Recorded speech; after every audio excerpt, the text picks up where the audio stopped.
Kalau lagi iseng, mungkin saya salah satu dari sekian banyak orang yang gak hanya membaca atau menonton suatu berita, tapi juga tertarik untuk membaca komentar-komentar dari netizen kita, khususnya terkait dengan pemberitaan-pemberitaan yang menyangkut kasus Sambo dan kawan-kawan dalam persidangan terkait dengan pembunuhan Brigadir J.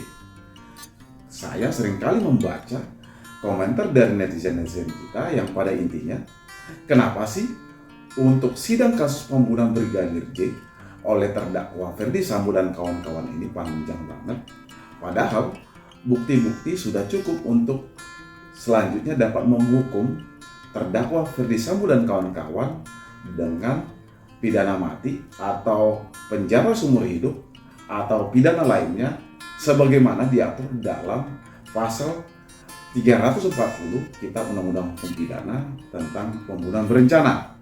Begini loh teman-teman, dalam sebuah kasus pidana, untuk dapat menghukum seorang terdakwa, hakim perlu menggali fakta-fakta persidangan untuk dapat menemukan bukti-bukti baik dari keterangan saksi-saksi, keterangan ahli, surat, petunjuk termasuk keterangan terdakwa, sehingga hakim memiliki keyakinan bahwa terdakwalah pelakunya yang telah melakukan suatu dugaan tindak pidana. Hakim tidak bisa menghukum seorang terdakwa tanpa bukti-bukti kuat, sehingga hakim memiliki keyakinan bahwa terdakwalah pelaku dalam sebuah kasus persidangan yang sedang digelar terkait suatu tindak pidana. Apalagi hakim tidak boleh menghukum seorang terdakwa hanya karena pengaruh dari netizen, sehingga terdakwa kemudian dihukum tanpa didukung oleh bukti-bukti, baik bukti-bukti menyangkut keterangan saksi, keterangan ahli, surat, petunjuk termasuk keterangan terdakwa. Hal yang perlu diketahui dalam sebuah perkara pidana, hukum acara yang harus dijalani itu pertama ada sidang menyangkut sidang dakwaan dari jaksa penuntut umum atau JPU. Yang kedua, ada juga eksepsi atau tangkisan dari penasihat hukum atau dari terdakwa menyangkut dakwaan yang diberikan oleh jaksa penuntut umum terkait dengan perkara tindak pidana tersebut. Walaupun untuk eksepsi atau tangkisan ini memang bersifat pilihan atau opsional, jadi tergantung terdakwa atau penasihat hukumnya apakah ingin menggunakan hak ini untuk melakukan eksepsi atau tangkisan atau bantahan terkait dengan dakwaan yang diberikan oleh jaksa penuntut umum atau JPU. Lalu yang ketiga itu ada pemeriksaan saksi.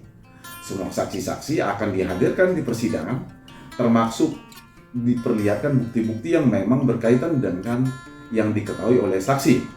Untuk kasus ini membutuhkan waktu yang semakin lama karena masing-masing kasusnya dipisah atau di-split. Antara terdakwa yang satu dengan terdakwa yang lain itu saling memberikan keterangan atau saling bersaksi untuk terdakwa yang satu dengan terdakwa yang lain. Misalnya, untuk persidangan dengan terdakwa sidang Ferdy Sambo, ada agenda persidangan yang menghadirkan terdakwa Brigadir E atau Brigadir Eliezer sebagai saksi dalam persidangan tersebut. Demikian juga sebaliknya, untuk agenda persidangan dengan terdakwa Brigadir E, ada juga agenda persidangan untuk memeriksa Ferdy Sambo sebagai saksi terkait dengan dakwaan yang diberikan kepada terdakwa Brigadir E atau Eliezer. Belum lagi untuk persidangan dengan terdakwa Putri Chandrawati atau persidangan dengan terdakwa Kuat Makruf atau persidangan dengan terdakwa Ricky. Selain itu, ada juga agenda persidangan apabila masing-masing terdakwa atau penasihat hukumnya ingin menghadirkan saksi-saksi yang dapat meringankan terdakwa Ferdy Sambo.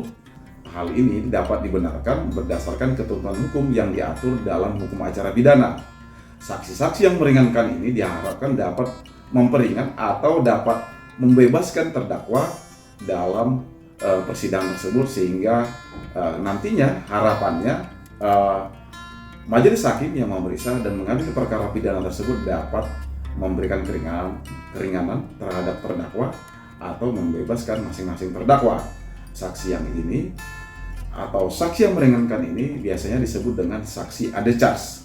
Agenda persidangan berikutnya yang mungkin dapat dilakukan terkait dengan kasus pembunuhan Brigadir J untuk kasus Ferdy Sambo dan kawan-kawan adalah dengan menghadirkan ahli.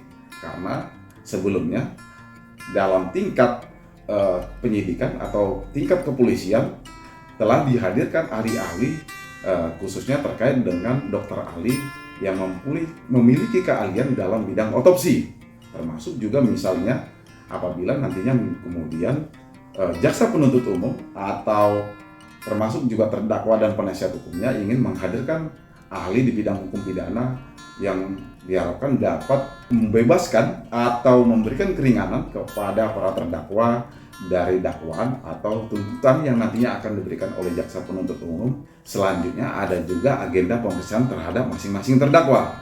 Karena terdakwanya ada 5, jadi butuh waktu yang lebih lama untuk melakukan pemeriksaan masing-masing terdakwa, karena seperti yang saya sampaikan tadi, untuk persidangan pembunuhan Brigadir J oleh Ferdy Sambo dan kawan-kawan itu perkaranya dipisah atau di-split.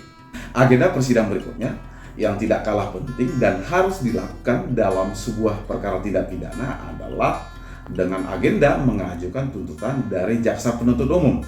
Di sini jaksa penuntut umum atau JPU mengajukan tuntutan hukuman kepada para terdakwa, dan karena para terdakwa ini dituntut dengan pasal pembunuhan berencana sebagaimana diatur dalam pasal 340 Kitab Undang-Undang Hukum Pidana.